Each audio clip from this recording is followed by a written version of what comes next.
welcome to Spotlight Reads. Tonight we're not here to retell a story you already know. No, we are here to perform an autopsy. We're going to pull back the silks and the satins, push past the glitter of the jazz age, and take a hard look at the cold reality underneath. This is the story of a dream laid out on the slab. So let's just get one thing straight right from the jump. This is not a love story, it's a ghost story. It's about a man who built a palace to haunt, waiting for a woman who was already a ghost from his past. Our job here is simple. We are not here to summarize a plot. We're here to dissect an illusion. Our examination has 6 parts.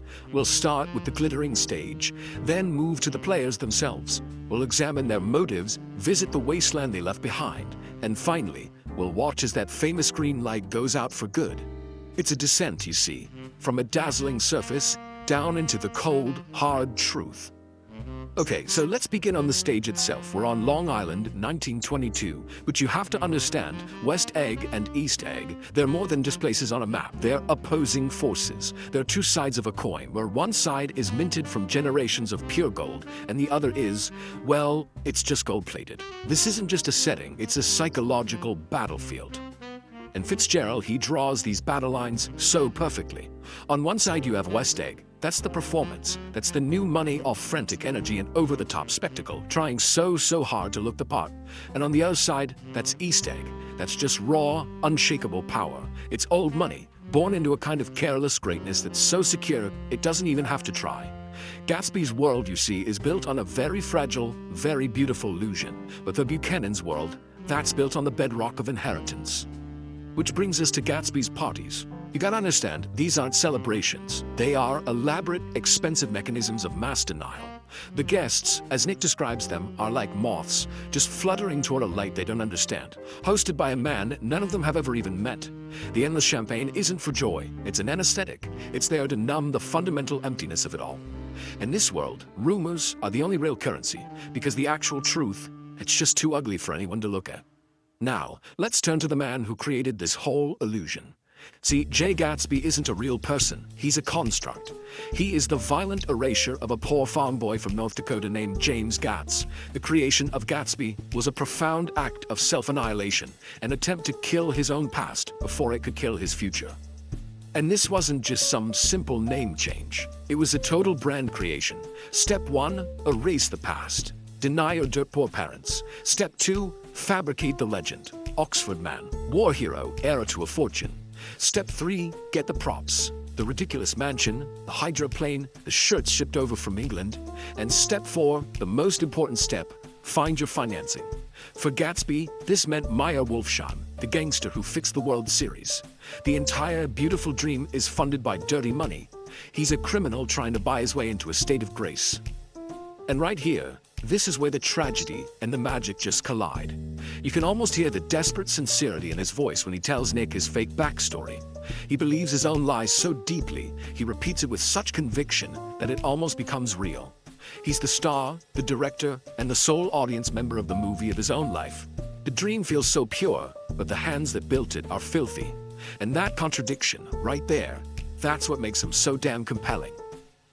All right, now for the grand prize, the object of this whole elaborate illusion, Daisy Buchanan. But it's a huge mistake to analyze Daisy as a person. She isn't one. Not really. She's a mirror. She reflects the fantasies, the ambitions, and ultimately the failures of every man who looks at her. Most of all, Gatsby. I mean, this is just one of the greatest lines in all of American literature because it's the key to absolutely everything. Gatsby hears money in her voice. And what does money sound like to a man like him? It sounds like safety, it sounds like class, it sounds like a beautiful, perfect past that can never be tarnished, never be taken away. Her voice isn't just a sound, it's the promise of a world he was born outside of, a world he's desperate to buy his way into. And that's exactly why he can never truly have her. See, Gatsby doesn't love Daisy Fay, the actual person. He loves Daisy Buchanan, the symbol. She is the golden trophy at the finish line of the American dream. Possessing her isn't about love. It's about validation. It's the final piece of proof that James Gatz is well and truly dead, and that J. Gatsby has finally really been born. He's not chasing a soul. He's chasing a symbol. So if Gatsby is the fragile illusion of power, Tom Buchanan is the real thing. He's the novel's true villain, not because he's some theatrical, mustache-twirling evil guy, but because he is just so utterly, carelessly, and powerfully secure. He is structural power made flesh. Nick sees it the second he lays eyes on him. Tom's power isn't just in his wallet, it's literally written on his physical being. A cruel body, his strength, his arrogance, his casual racism. It's all part of the same terrifying package. This is a man who is built to dominate his environment, and he does it without ever giving it a second thought. The contrast between him and Gatsby tells you the whole story. Gatsby's power is a performance. He's nervous, he's restless, he calls everyone old sport because it's a line he picked up, a costume he's wearing. But Tom's power, it's inherited. It's in his blood. He doesn't have to perform it, he just is. Gatsby's power is a house of cards, built on charm and lies. Tom's is a fortress, built over generations. Honestly, there was never really a contest. And so Tom wins. Of course he wins. He wins because he can break Myrtle's nose with a casual backhand and face zero consequences. He wins because he can send a grieving, unstable husband to Gatsby's door and then just retreat back into his vast carelessness. The system isn't just tilted in his favor, the system is him. He is the house, and the house always wins. Now we have to move. We go from the glittering palaces to the wasteland they're built on top of. Between the eggs and the promise of New York City lies the Valley of Ashes. It's the industrial dumping ground, the forgotten byproduct of all that wealth. It's the place where the foul dust that floats in the wake of those dreams finally settles. And brooding over this gray hellscape are the eyes of Dr. T.J. Eckelberg.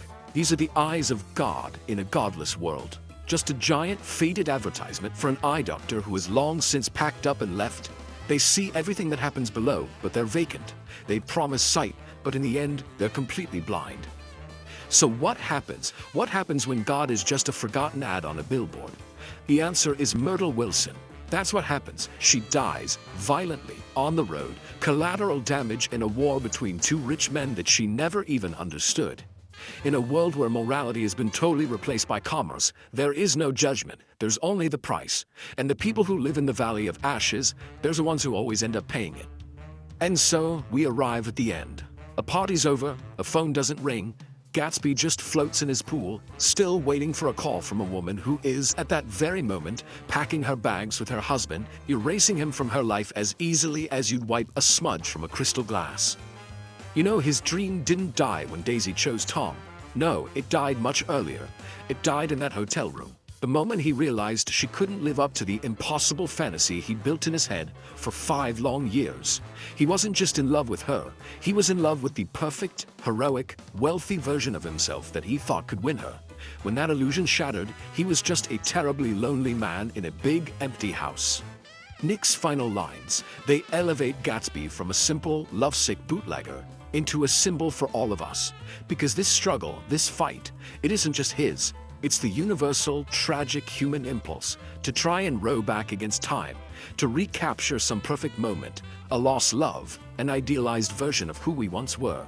We think we're moving forward, but the current of the past is always stronger. And this is the question the novel just leaves hanging in the air for us to deal with. Does his extraordinary gift for hope actually make him great? Is there some kind of nobility in dedicating your entire life to a single, beautiful, impossible dream?